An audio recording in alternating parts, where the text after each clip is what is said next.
नमस्कार। एक बहुत पुरानी कहावत है, early to bed early to rise makes man healthy wealthy and wise. इसी बात के साथ हम अपने इस शो की शुरुआत करते हैं जिसका नाम है fit and fine, healthy body healthy mind and happy life. तो पिछले एपिसोड में हमने बात करी थी विहार के बारे में। डॉक्टर साहब ने बताया कि हमारा संग कैसा होना चाहिए। आज इसी कड़ी को आगे बढ़ाते हैं और डॉक्टर साहब का स्वागत करते हैं। हर बार की तरह आज फिर डॉक्टर साहब हमारे स्टूडियो में मौजूद हैं। डॉक्टर साहब जिनका नाम है सतीश गुप्ता जी, आप भली भांति परिचित हैं। डॉक्टर साहब, आपका बहुत बहुत स्वागत है। पिछले एपिसोड में आपने बताया था कि हमारा संग कैसा होना चाहिए, हमें कैसे एटमॉस्फेयर में रहना चाहिए, लेकिन ये बहुत मुश्किल है कि हमें सही एटमॉस्फेयर मिले, वातावरण हमें सही मिले और सही संग हमें मिले।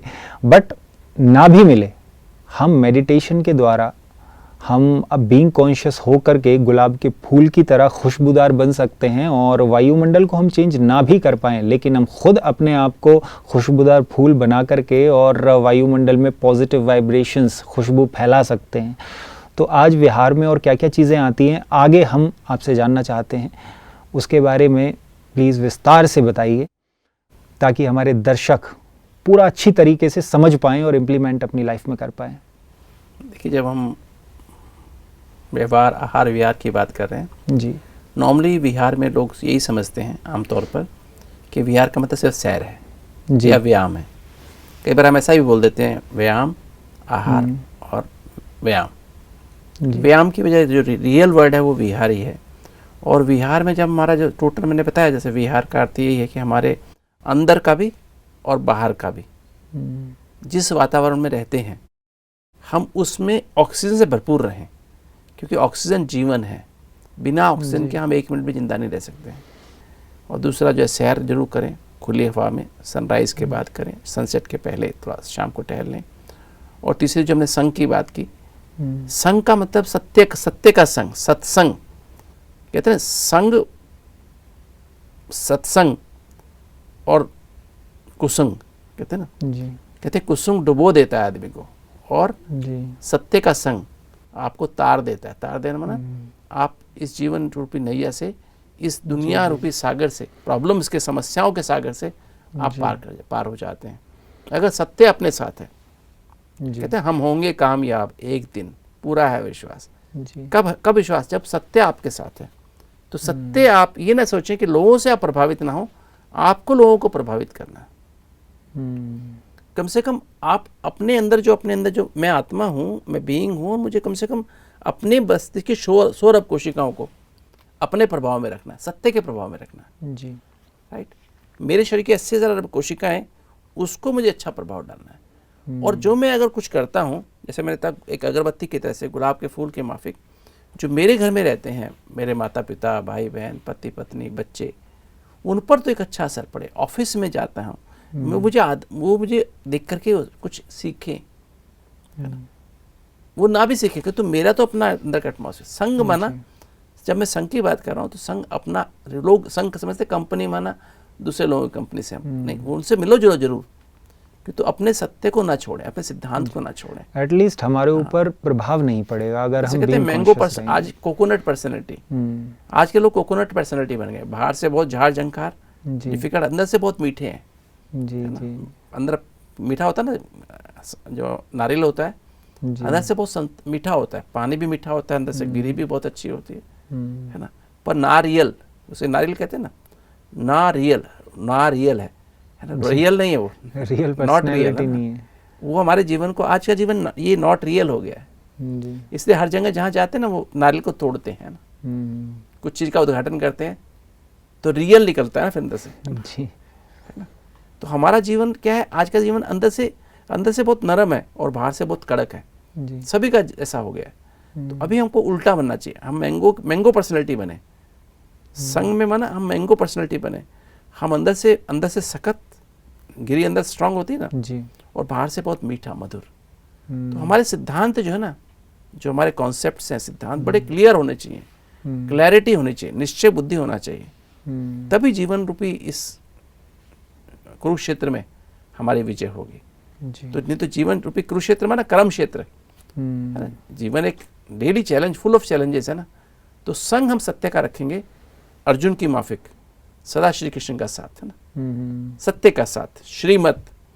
तो ये श्रीमत जो कहते कि आप कौन है, मेरा कौन है, उससे संबंध क्या है। जब आप देखेंगे तो आपके साथ लोग, अच्छे अच्छे लोग अपने आप संपर्क में आएंगे, संबंध में आएंगे, आपको ढूंढने नहीं पड़ेंगे। जी। तो आप देखेंगे आपका संग इतना सुंदर हो जाएगा और उसके द्वारा पहचाने जाएंगे जी। है ना। तो आपकी गंदगी आपके आसपास से अपने आप ही कम होती जाएगी और आपका घर भी बदल जाएगा। ऑफिस में भी, दुकान अगर दुकान है, बिजनेस है, तो उसमें भी आप देखेंगे आपका घर एक बहुत खुशबूदार स्थान, बिजनेस का कार्यस्थान, जो कार्यस्थान जो भी है आपका, कुछ भी करते हैं आप, कारपेंटर हैं, बिजली के मैकेनिक है, कहीं भी हैं आप, जहाँ भी जाएंगे आपके हाव भाव, आपका आवामंडल देख के लोग बदलेंगे, है ना। आपका संग लोग चाहेंगे, राइट। तो ये हमें देखना है। तीसरी बात जो है नींद है। जैसे आज आपने कहा ना, early to bed early to rise is the best way to be healthy wealthy and wise. ये बहुत पुरानी कहावत है। कि तो आज क्या हो गया है, आज लोग लेट सोते हैं, 12 बजे, 1 बजे, 2 बजे, 8, 9 बजे, 10 बजे तक भी उठते हैं जी। जैसे इस पे हम ऑलरेडी बात कर चुके हैं कि निंद्रा जो है, जितनी हमारा भोजन हमें आवश्यक है, जितनी ऑक्सीजन हमारे शरीर के लिए बहुत आवश्यक है, पानी शरीर के लिए बहुत आवश्यक है, इसी तरह से नींद भी बहुत आवश्यक है। क्यों आवश्यक है? जैसे इसके बारे में हमने पहले व्यायाम के, जब हमने एक्सरसाइज की बात की, उसमें डिस्कस किया कि हमारी सेल, एक एक सेल 80,000 अरब कोशिकाओं से बनी हमारी शरीर है और हर सेल में 1 लाख रिएक्शन हो रही हैं। और जो हमारे एक तो हमारी सोच जो बदल गई है, हमेशा प्रेशर, चिंता, इरिटेशन, चिड़चिड़ापन, गुस्सा, उदासी, एक्सपेक्टेशंस, टू मनी एक्सपेक्टेशंस हमारे अंदर हैं। और वो उसके कारण से क्या, हमारी जो रिएक्शंस की संख्या बढ़ती जा रही है, 1.5 लाख, 120, 140, 140, 150, 160, 170, 80, 2 लाख तक भी पहुंच जाती हैं और टॉक्सिन्स बढ़ते जा रहे हैं। तो रात का टाइम जब आप सोते हैं, तो अगर आप डेल्टा स्लीप लेते हैं, डेल्टा माना आप एकदम आरएम, डीप आरएम में चले जाते हैं जी। आपका कॉन्शियस माइंड भी सो जाता है, सबकॉन्शियस माइंड भी सो जाता है। तो उस समय आपकी बॉडी में जितने भी टॉक्सिन्स हैं, जितने सेल्स में टॉक्सिन इकट्ठे हो गए हैं, वो सब बॉडी वॉश करती है, क्योंकि बॉडी उसमें वॉशिंग मोड में है। अंधेरा होने के बाद बॉडी वॉशिंग मोड में चली जाती है। डीप स्लीप तो बहुत कम आती है लोगों को, क्योंकि ज्यादातर आज यही कारण है, लोग थके हुए हैं जी। लोगों को बीमारियां हैं, तरह तरह की बीमारियां हैं। एक अंग की बीमारी ठीक नहीं हो, दूसरी बीमारी शुरू हो जाती है। और हीलिंग रेट भी बहुत स्लो हो गया है ना, हीलिंग प्रोसेस बहुत स्लो हो गया है। इसलिए आज तरह तरह के इन्फेक्शंस लोगों में आ रहे हैं। तो ये निंद्रा, एक चाहे हम देखने में जो निंद्रा जिनको कम ठीक नहीं आती है, डीप नहीं आती है, रिलैक्सेशन वाली नींद नहीं आती है, उनको ब्लड प्रेशर कंट्रोल नहीं होता है, कितनी मर्जी गोली खा लें। डायबिटीज़ अनकंट्रोल रहती है। जो लेट सोते हैं, लेट उठते हैं, उनको डायबिटीज़ बहुत ज़्यादा रहती है। ऐसे ही हार्ट की बीमारी होने का मुख्य कारण ये है, एसिडिटी बनने का मुख्य कारण ये है, हड्डियाँ खराब होने का कारण ये है।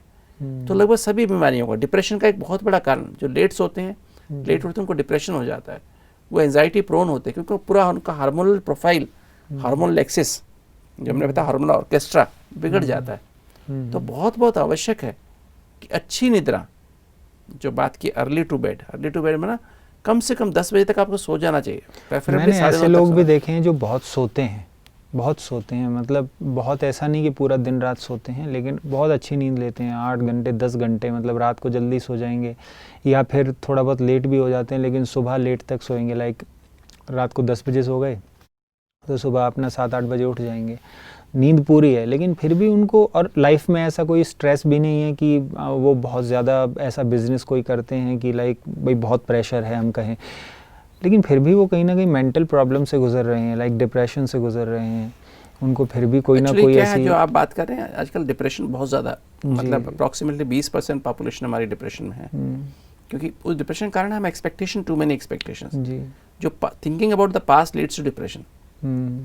जब आप बार बार पास्ट में जाते हैं, अर्थात इसका मतलब डिप्रेशन के कारण है सबकॉन्शियस माइंड बहुत हैवी है। सबकॉन्शियस माइंड में बहुत डाटा है। कॉन्शियस माइंड में, जैसे कॉन्शियस माइंड सोता है ना, भले वो 8 घंटे सो के भी फ्रेश नहीं उठते हैं, 10 घंटे सोने के बाद भी फ्रेश, क्योंकि सबकॉन्शियस माइंड जैसे सोने जाते हैं, सबकॉन्शियस माइंड चालू हो जाता है। तो वहाँ से dreamy, it's more of A dreamy sleep, it's more of A uncomfortable sleep, है ना। तो वो नींद, वो सही माने में डेल्टा स्लीप नहीं लेते हैं, वो एक अल्फा स्लीप या थीटा स्लीप तक ही पहुँचते हैं। उनकी नींद बहुत कच्ची नींद होती है, बहुत जल्दी डिस्टर्ब हो जाते हैं। और लेट सोते हैं फिर लेट उठते हैं 8-10 बजे तक। आप 12 बजे भी उठिए तो भी आप फ्रेश महसूस नहीं करेंगे, फिर आप इरिटेट महसूस क्योंकि करेंगे। मैंने पर्सनली ऐसे इंसान को देखा है कि मुझे उसकी लाइफ को देख करके लगता नहीं है कि वो इतना ज़्यादा प्रेशर फील करता होगा अपनी लाइफ में। बहुत खुश रहता है, लाइफ में ऐसी कोई चीज़ भी नहीं है जो उसे टेंशन देती हो, नींद भी अच्छी लेता है। उसको प्रॉब्लम क्या है कि लाइक बच्चों की तरह कभी कभी बिहेव करने लगता है समटाइम्स, लाइक गालियाँ देगा, बच्चों की तरह बिहेव करेगा, जबकि वो गालियाँ लाइफ में देता नहीं। मैंने उसको पर्सनली कभी देखा नहीं है, लेकिन जब उसको ऐसी कोई प्रॉब्लम होती है ना, अचानक होती है, और गालियाँ देना शुरू कर देगा और बच्चों की तरह बिहेव करता है जैसे बच्चे बोलते हैं। और ये उस 10-15 मिनट में फिर ठीक हो जाते हैं सोने के बाद। नहीं, कई बार क्या होता है ये एंजाइटी के पैनिक अटैक्स भी होते हैं, डिफरेंट कई तरह के ना, मतलब जो एक एपिसोड्स होते हैं। कई बार सीजर्स भी, एक तरह की सीजर्स भी आती हैं, तो वो कुछ इसमें को आई थिंक प्रॉपर्ली डायग्नोज कराने की आवश्यकता है। जी। अगर कुछ कई बार कुछ साइकेट्रिक इवेंट, कुछ साइकोटिक प्रोसेसेस भी होते हैं जो कुछ समय लास्ट करते फिर ठीक हो जाते हैं। इसके लिए आई थिंक उसको एक साइकोलॉजिस्ट, अच्छे साइकोलॉजिस्ट से मिलने की आवश्यकता है। उनको जो भी आपके जिनसे आप बात जो आपको मिले वो एक या साइकेट्रिस्ट से डिस्कस करने की आवश्यकता है। उनका अंदर का प्रोसेस क्या है, that should be properly analysed, और EEG करा लेने की आवश्यकता है कि ना, क्योंकि टेम्पोरल लोब सीजर्स में भी कभी ऐसा होता है 10-15 मिनट के लिए इस तरह कुछ होगा और फिर बाद में ठीक हो जाएंगे। I think there is some disorder which needs to be taken. तो ये निंद्रा की जो मैं बात कर रहा था, निंद्रा के बारे में, कि ये जो है निंद्रा को एक इम्पोर्टेंस हर एक को देनी चाहिए। और निंद्रा लेने के लिए, नींद करने के लिए, जैसे इसका जो राइट टाइम है सोने का वो 10 बजे है जी। मैंने पहले भी डिस्कस किया था। मैंने ये बात इसलिए पूछी थी क्योंकि आप जैसे नींद की बात कर रहे थे, और नींद ना आने से बहुत लोगों को डिप्रेशन हो जाता है, और वो डिप्रेशन में, एंग्जाइटी में जो मेडिसिन भी देते हैं वो भी नींद आने की ही देते हैं, उनको भी लेके सोते हैं। ये भी कारण है कि नींद जो है, जो डिप्रेशन की दवाई खाते हैं, एंग्जाइटी की दवाई काफ़ी सारे लोग खाते हैं, तो वो क्या है, उनसे नींद ज़्यादा आती है। वो फिर उनको नींद की क्वालिटी भी, साइकिल भी बदल जाती है। नींद की जो अंदर की नेचुरल REM स्लीप और NREM स्लीप की साइकिल वो डिस्टर्ब हो जाती है। कई बार REM स्लीप की साइकिल सप्रेस हो जाती है। जितने भी सेडेटिव्स होते हैं, जैसे डायज़ेपाम खाते हैं, ये सब क्या करते हैं, हमारी REM स्लीप को, सपने वाली नींद को कम कर देते हैं, हमारी सबकॉन्शियस माइंड को सुला देते हैं ज़्यादा मात्रा में, और वो फिर से कई तरह के साइकेट्रिक डिसऑर्डर्स हो जाते हैं। एक्चुअली क्या होता है, REM sleep rapid eye movement sleep होती है, सपने वाली नींद ज़्यादा होती है। तो उसमें क्या होता है कि जब हम सोते हैं तो हमारे अंदर की जो दबी हुई भावनाएं होती है ना, हम सपने में निकाल देते हैं जी। तो सपने में निकाल देते हैं तो वो हम अगले दिन अच्छा महसूस करते हैं। इसलिए कहते सपने आने बहुत ज़रूरी हैं। जो चीज़ आप दिन में नहीं, फ्रस्ट्रेशन पूरी नहीं कर पाते, रात को पूरी कर लेते हैं नींद में, सपने में। तो इस तरह से आपका you went out those feelings, है ना। तो वो इसलिए ऐसी नींद आती है। किंतु अगर एक आदमी दवाई खाता है नींद की, या डिप्रेशन या देर से सोने की, देर से उठने की आदत पड़ गई, तो जो सुबह सुबह जो हमारा जो हार्मोन एक्सिस है ना, जैसे मैंने बात की, हमारे विचारों से, चाहे कॉन्शियस माइंड से आ रहे हो, सब कॉन्शियस माइंड से आ रहे हो, तो उससे एक तो हमारी इम्यूनिटी प्रभावित होती है। साइको न्यूरो इम्यून सिस्टम, जो इम्यूनोलॉजी, जिसे PNI कहते हैं, एक साइको न्यूरो ह्यूमरल, जिसको हम साइको न्यूरो एंडोक्रिनल कहते हैं। मतलब हमारे विचारों का प्रभाव हमारे ब्रेन पर और फिर हमारे हार्मोनल प्रोफाइल पर, हार्मोनल ऑर्केस्ट्रा पे पड़ता है जी। जो मैंने बात की, अंदर डर है, चिंता है, तो आपका जो पूरा एक्सेस, पूरा हार्मोनल ऑर्केस्ट्रा बिगड़ जाता है, केओटिक हो जाता है। और अगर आप शांति है, प्यार है, आप बीइंग कॉन्शियस हैं, तो आपका पूरा का पूरा हार्मोनल ऑर्केस्ट्रा हार्मोनियस हो जाता है और लाइफ म्यूजिकल हो जाती है। उसमें डिप्रेशन का जगह जैसे होती नहीं, डिप्रेशन या एंजाइटी या इरिटेशन होती नहीं, लाइफ बहुत अच्छी हो जाती है। तो ये हमें देखना है कि हमारी ये जो पूरा का पूरा सिस्टम, आज जो मेन प्रॉब्लम डिप्रेशन जो बढ़ता जा रहा है समाज में, सुसाइडल टेंडेंसीज बढ़ती जा रही है, उसका मेन कारण ही है जब हम लेट सोते लेट उठते हैं, तो हमारा पूरा हार्मोनल ऑर्केस्ट्रा बिगड़ जाता है। तो एक बार अगर ये प्रॉब्लम्स हो जाएं, लाइक डिप्रेशन हो जाए, एंग्जाइटी हो जाए, तो क्या ये क्योरेबल है? बिल्कुल क्योरेबल है, बिल्कुल। मेडिटेशन हमने देखा है, मेडिटेशन हमारे पास जैसे जो हार्ट पेशेंट्स आते हैं या दूसरे पेशेंट्स आते हैं, मेडिटेशन करने वाले को ही हो जाएगा, कि मैंने मेडिटेशन करने वाले को भी देखा है। हाँ, नहीं वो सही ढंग से नहीं करते हैं जी जी। और बहुत डीप डिप्रेशन, अगर एंडोजेनस डिप्रेशन है, बहुत सीरियस मेजर डिप्रेशन, तो मेडिटेशन नहीं करना चाहिए। पहले दवाइयों की मदद से उसको रीसेट करना चाहिए। प्रॉपर साइकोलॉजिकल टेक्निक्स होती हैं, साइकोलॉजिकल साइकोथेरेपी होती है, उसके द्वारा उनको कोपिंग टेक्निक्स सिखाई जाती हैं। जब वो एक प्रॉपर इंसाइट डेवलप होने के बाद ही फिर मेडिटेशन एक्ट करेगा। उस समय सिर्फ ये ध्यान रखना है कि जो डिप्रेशन में आदमी है, उसके रिलेटिव्स को बहुत अच्छा बिहेव करना चाहिए प्रॉपरली, क्योंकि वो व्यक्ति इरिटेटेड रहता है, उसके एनर्जी नहीं होती है, तो उससे हम इरिटेट होकर बात ना करें, हम उनसे प्रॉपरली बात करें, प्रॉपर हमारा बिहेवियर अच्छा हो, हम समझे कि वो रोगी है ना, जैसे शरीर का फिजिकल रोगी होता है, मानसिक रोगी भी ऐसे ही होते हैं। तो हमारा व्यवहार उनके साथ एक अच्छा व्यवहार होना चाहिए, ना कि हम भी उनसे इरिटेट हो जाएं, तो हमें ध्यान रखना चाहिए। तो आई थिंक मैं निद्रा की जो बात कर रहा था, इसको हम थोड़ा सा फोकस कर लेते हैं कि निद्रा जो है हमारी बहुत ज़रूरी है और हमें उसको प्रॉपरली सोने के लिए प्लान करना चाहिए और स्लीप फिजियोलॉजी को समझना चाहिए कि तो सोने के पहले हमें नींद अच्छी क्यों नहीं आती है, क्योंकि सारे दिन में जो कुछ हमने किया है वो हमारे अंदर रिकॉर्ड हो रहा है, हमारे सबकॉन्शियस माइंड में, कॉन्शियस में नहीं जा रहा है, सबकॉन्शियस माइंड में जा रहा है जी। तो सबकॉन्शियस में जा रहा है तो क्या होगा, जो कुछ चीज़ें हम नहीं कर पाए वो ज़्यादा सबकॉन्शियस में जा रही हैं, और जैसे हम सोने जाएंगे कॉन्शियस माइंड, वो सारा कॉन्शियस माइंड आप सो जाएगा क्योंकि थक गया है काम करके, और वो फिर सबकॉन्शियस माइंड एक्टिव हो जाएगा, वो नींद की क्वालिटी ख़राब कर देगा। ये सबकॉन्शियस माइंड लाइट होना चाहिए और सोने के पहले आपको उसको लाइट करना है, लाइट नहीं है तो मैंने जैसे बात की थी कि अगर हम 10 बजे तक सोना है तो आप 9 बजे टीवी को ऑफ़ कर दें, मोबाइल को ऑफ़ कर दें या उसको साइलेंस मोड में डाल दें, और उसके बाद फिर जो है आप अपना एक लेटर लिखें, वेंटिलेट आउट करें अपने मन की जो सारे दिन की जो भावनाएं चेक करें। सुबह जब आप उठे थे जल्दी 4 बजे उठे थे, तो 4 से 10 बजे तक आपने क्या क्या किया, कहाँ कहाँ पे आपके विचार, आपकी भावनाएं, आपकी एटीट्यूड, वृत्ति, दृष्टि और आपकी जो क्या क्या बातें आपको याद आती हैं, क्या आपका कंडक्ट, व्यवहार क्या रहा अपने साथ और दूसरों के साथ क्या रहा, आपका आहार क्या रहा, आपका संग कैसा रहा, वो सब बातें चेक करें। अपने मन में क्या क्या चीज़ें हैं आप उसको चेक करें, आपके शरीर में कुछ समस्या है तो वो चेक करें, अपने परिवार में कुछ समस्या है, संबंधों में कुछ प्रॉब्लम चल रही है उनको चेक करें, और जो अपने प्रोफेशन में जो आपके सेवा कर रहे हैं जो भी उसमें चेक कर लें। तो एक अपने सही ढंग से सुबह से लेकर रात तक चेकिंग कर लें, क्योंकि जैसे ट्रैफिक पुलिस का सिपाही खड़ा होता है ना चौक पे जी, तो सब लोग डरते हैं, उसके हाथ में एक कॉपी होती है चालान काटने की, तो और ज़्यादा केयरफुल रहते हैं। तो इसी तरह से हमें एक रोज़ चेक करेंगे तो हम एक अलर्ट रहेंगे कि हमने आज की सुबह से लेकर शाम तक कहाँ का अपने आप को हर्ट किया, या किसी ने हमको हर्ट किया, हमको फील हुआ, या किसी को हमने हर्ट किया साइकोलॉजिकली, इमोशनली। तो वो जो है फिर हमारा जो सबकॉन्शियस माइंड में जो बातें हमारी सप्रेस हो गई थी, अंदर रह गई थी, उसको हमने वेंटिलेट आउट कर लिया, लिख के साइन कर दिया, क्योंकि वो चीज़ें जो दबी है ना, आपने दबाई हैं, सप्रेस की हैं, वही सपने में निकलने वाली हैं, वही आपकी नींद की क्वालिटी ख़राब करने वाली है जी। क्योंकि अगर सही नींद आ गई तो आप 4-6 घंटा नींद भी बहुत है, नहीं तो 8 या 10 घंटा भी नींद आपके लिए काफ़ी नहीं, 12 घंटा भी सो लो तो भी काफ़ी नहीं है। तो ये ध्यान रखने की बात है। तो ये अच्छे से आप वेंटिलेट आउट कर लें, उस पर उसमें 10-15 मिनट लगते हैं लिखने में, अपने दिन को सुबह से लेकर शाम तक चेक कर लिया जी। और फिर जो है हम लोग क्या करते हैं, फिर 3-4 मिनट मेडिटेशन कर लेते हैं। तो मैं समझता हूँ 15 मिनट पर सारे काम हो जाता है, पर 15 मिनट बहुत वाइटल हैं। और उससे भी पहले आप एक बार ब्रश कर लें, मुँह हाथ धो लें, और अच्छे से अपने जैसे सोने जैसे कहीं बाहर चलने के लिए तैयार करते हैं ना, ऐसे तैयारी सोने के पहले कर लें।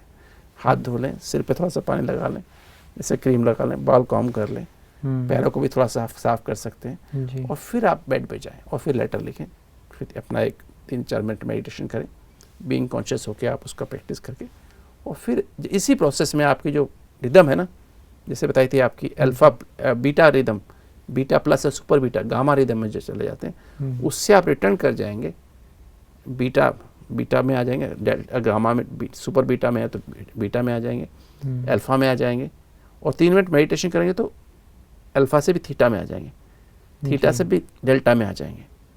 आप इतनी अपने अंदर महसूस करेंगे और आपका नींद एकदम आ जाएगी। जैसे सोने बेड पे लेटेंगे, तकिए पे सिर आएगा तो एकदम से आपको नींद आ जाएगी। अगर ऐसी नींद आनी शुरू हो जाए, लाइक हम डेल्टा तक पहुंच गए, अब हम बेड पे जाते हैं, नींद आ जाती है, तो क्या मेडिटेशन वो कंटिन्यू कर रखना चाहिए, या बस डेल्टा तक पहुंच गए 3 मिनट किया बस, उसके बाद अपने आप एकदम स्लीप, थके तो हुए हैं, एकदम नींद आ जाएगी। जो है अभी हम डेल्टा तक नहीं पहुंचे हैं, इसलिए हम मेडिटेशन करते हैं ताकि हमें डेल्टा वाली नींद आए, लेकिन एक वक्त ऐसा भी आएगा कि हमें बेड पे जाएंगे, नींद आ जाएगी डेल्टा वाली, मतलब हम जो अचीव करना चाहते थे वो अचीव कर लिया, तो मेडिटेशन के जारी रखें या छोड़ दें? नहीं, वो अपने आप ही पूरा हो जाए। देखिए आप क्यों रीज़न ये क्या है, रीज़न ये है क्योंकि आप सारे दिन के थके हुए हैं, जी। और एक टाइम है, सोने का टाइम होता है।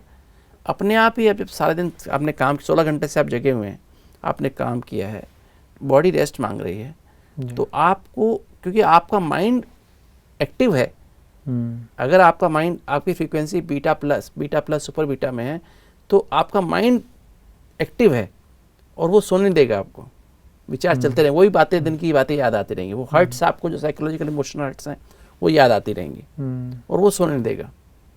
जब आप वेंटिलेट आउट कर देंगे, उसको सरेंडर कर देंगे, तो वो हील हो गई। उसके बाद मेडिटेशन आपने मलहम लगा दी उसके ऊपर, ठीक है ना, करेक्ट, ऑइंटमेंट लगा दी, अब वो शांत होकर बैठ जाएगा, अब आप तुरंत आपको नींद आ जाएगी। ओके डॉक्टर साहब, तो आज की भी जो है फिट एंड फाइन टिप आपकी तरफ से क्या हमारे दर्शकों को मिलेगी?